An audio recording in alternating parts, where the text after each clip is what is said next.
여러분, 새로운 자동차 하면 보통 뭐가 떠오르세요? 아마 더 빠른 전기차? 아니면 더 똑똑한 커넥티드카? 뭐 이런 거겠죠. 근데요, 오늘 저희가 살펴볼 내용에 따르면 그건 정말 빙산의 일각에 불과합니다. 우리가 아는 자동차라는 개념 자체가 아예 뿌리부터 흔들릴 수 있다는 이야기거든요. 네, 맞아요. 흔히들 전기 모터로 가고 인터넷에 연결되면 그게 바로 미래차의 완성이라고 생각하기 쉽죠. 하지만 오늘 우리가 깊이 들여다볼 관점은요, 진짜 혁명은 그런 기술 하나하나가 아니라 자동차의 정의, 그 자체가 바뀌는 데 있다는 겁니다. 바로 이겁니다. 이게 핵심이에요. 자동차 산업의 세계적인 권위자인 자오푹쥐한 교수는 새로운 자동차를 그냥 기술이 좀 좋아진 게 아니라 아예 새로운 종이 태어나는 거라고 봤어요. 이게 무슨 뜻이냐면요. 과거에 우리가 말 타다가 자동차를 처음 탔을 때만큼이나 근본적인 패러다임의 전환이라는 거죠. 그럼 이 새로운 종은 도대체 뭐가 다르냐고요? 가장 큰 특징은 바로 스스로 배우고 진화한다는 점이에요. 그러니까 더 이상 목적지까지 데려다주는 단순한 기계가 아니라는 겁니다. 사용자인 나를 점점 더 잘 이해하고 나를 도와주면서 나와 함께 성장하는 삶의 파트너. 이게 바로 새로운 자동차의 진짜 모습입니다. 자, 그러면 이런 엄청난 혁신은 도대체 뭘로 만들어지는 걸까요? 지금부터 이 새로운 자동차의 DNA, 그러니까 이걸 가능하게 하는 세 가지 핵심 기둥을 하나씩 뜯어보겠습니다. 이걸 이해하면 자동차 산업의 판이 어떻게 근본적으로 바뀌고 있는지 확실하게 감을 잡으실 수 있을 거예요.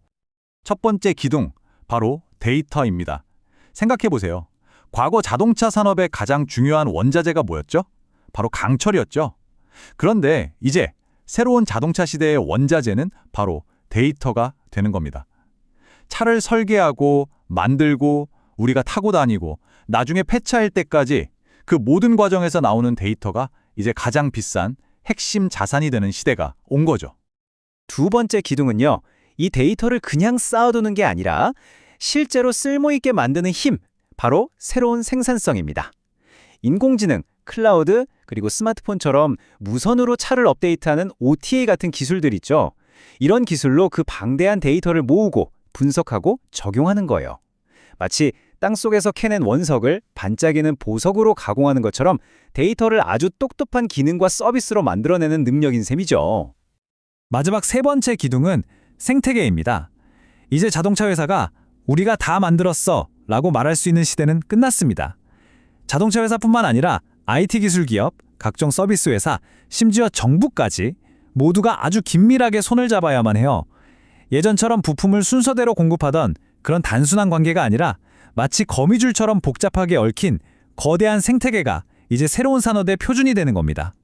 이 거대한 변화, 좀 막연하게 느껴지실 수도 있는데요. 그래서 이걸 좀 더 쉽게 이해하기 위해서 자동차 산업의 발전 단계를 역사적인 맥락에서 한번 정리해 볼게요.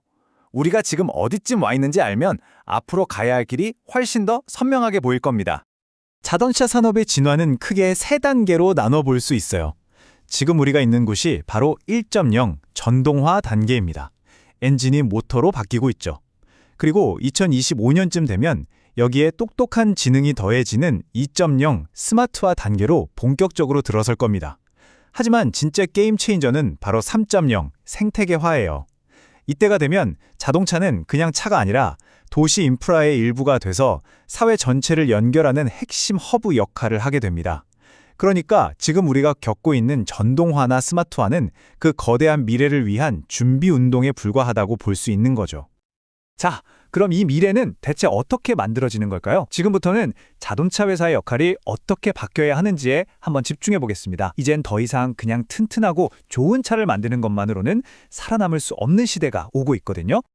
이 생태계는 크게 세 개의 층으로 이루어져 있다고 볼 수 있습니다. 1단계는 자동차의 뇌와 신경망, 즉 핵심 하드웨어와 소프트웨어를 완벽하게 하나로 통합하는 거고요. 2단계는 그 위에 개발자들이 자유롭게 앱이나 서비스를 만들 수 있는 개방된 플랫폼, 말하자면 자동차용 앱스토어를 까는 겁니다. 그리고 마지막 3단계에서는 외부의 온갖 서비스들을 이 플랫폼에 연결해서 사용자가 차 안에서 모든 걸 끊김없이 누릴 수 있게 만들어야 하는 거죠.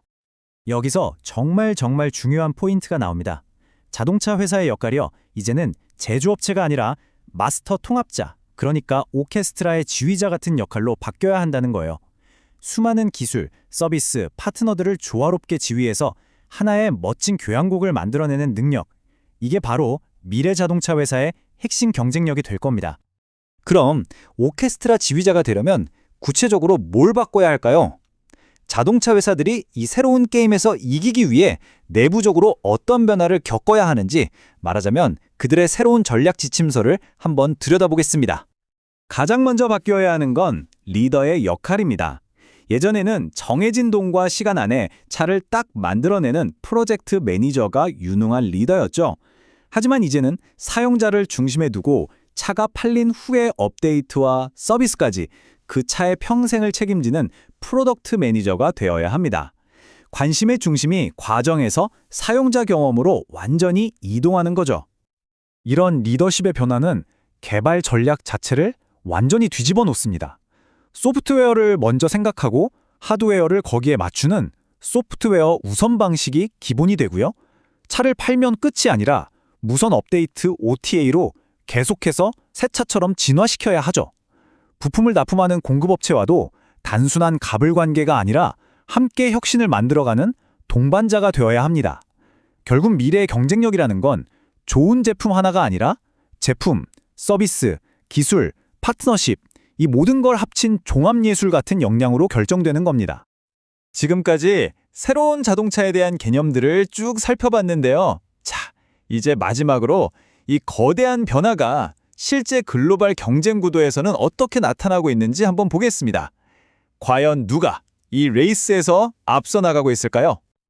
자, 이 데이터를 한번 보시죠. 이게 바로 새로운 자동차의 핵심이라고 할 수 있는 플랫폼 개발 역량을 나라별로 비교한 건데요. 결과가 좀 놀랍지 않나요? 전통의 자동차 강국 독일이 90.8점으로 그냥 압도적인 1등입니다. 그리고 일본과 미국이 그 뒤를 따르고 있고요. 근데 여기서 진짜 주목할 점은 요즘 전기차 시장에서 정말 무섭게 치고 올라오는 중국이 49.9점으로 아직은 꽤 큰 격차를 보이고 있다는 겁니다. 이 데이터가 우리에게 말해주는 건 아주 명확합니다. 새로운 자동차라는 게 그냥 멋진 구호가 아니라는 거죠. 이미 국가와 기업들 사이에 실질적인 영향 차이를 만들어내고 있는 아주 치열한 현실이라는 겁니다. 이 새롭고 복잡한 개발 방식을 과연 누가 먼저 완벽하게 자기 것으로 만드느냐에 미래 자동차 산업의 패권이 달려있다고 해도 과언이 아닙니다. 마지막으로 이 문장이 새로운 자동차가 가진 궁극적인 잠재력을 아주 잘 보여주는 것 같습니다. 예전에 모바일 인터넷 시대의 중심에 스마트폰이 있었잖아요. 그것처럼 앞으로 다가올 사물 인터넷 시대에는 자동차가 모든 것을 연결하는 중심, 즉 어머니와 같은 생태계가 될 거라는 예측입니다. 정말 스케일이 어마어마하죠. 오늘 우리는 자동차의 미래에 대한 아주 새로운 관점을 함께 살펴봤습니다. 이제 여러분께 이 질문을 던지면서 마무리할까 합니다. 머지않아 여러분이 선택하게 될 다음 자동차는 그저 우리를 A에서 B로 옮겨주는 기계에 머무를까요? 아니면 우리를 이해하고 우리와 함께 성장하는 진정한 삶의 파트너가 될까요?